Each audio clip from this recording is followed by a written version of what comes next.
And finally, new rule, conservatives have to stop rolling their eyes every time they hear the word France. Like just calling something French is the ultimate argument winner. As if to say, what can you say about a country that was too stupid to get on board with our wonderfully conceived and brilliantly executed war in Iraq?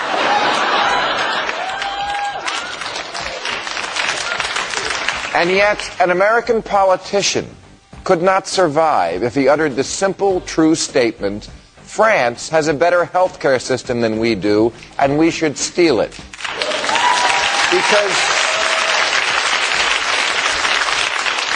Because here, simply dismissing an idea as French passes for an argument. John Kerry? Couldn't vote for him. He looked French. Yeah, as opposed to the other guy who just looked stupid. Now, last week, France had an election, and people over there approach an election differently. They vote. 85% of them turned out. You couldn't get 85% of Americans to get off the couch if there was an election between tits and bigger tits and they were handing out free samples.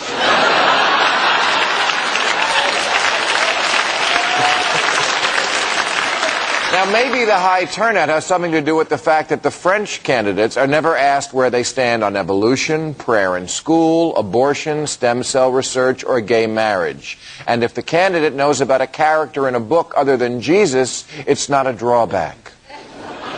The electorate doesn't vote for the guy they want to have a croissant with. Nor do they care about private lives. In the current race, Ségolène Royal has 4 kids, but she never got married. And she's a socialist. In America, if a Democrat even thinks you're calling him liberal, he grabs an orange vest and a rifle and heads into the woods to kill something.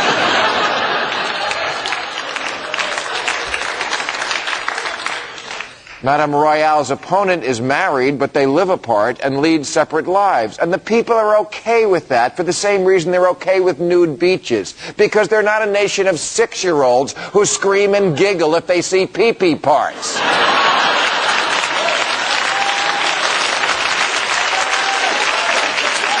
have weird ideas about privacy. They think it should be private.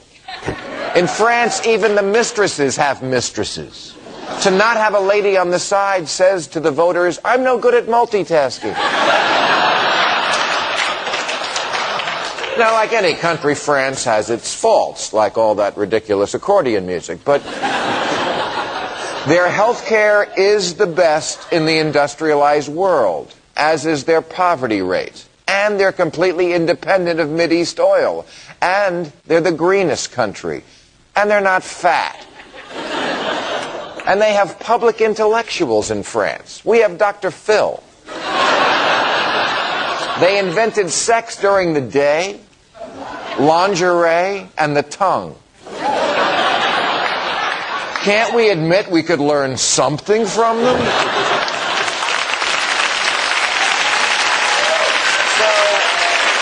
From now on, all you high-ranking Bush administration officials, because the French are righter than you on most things, when France comes up in conversation, you are not allowed to roll your eyes. The only time you get to do that is when your hooker from Ms. Julia is blowing you.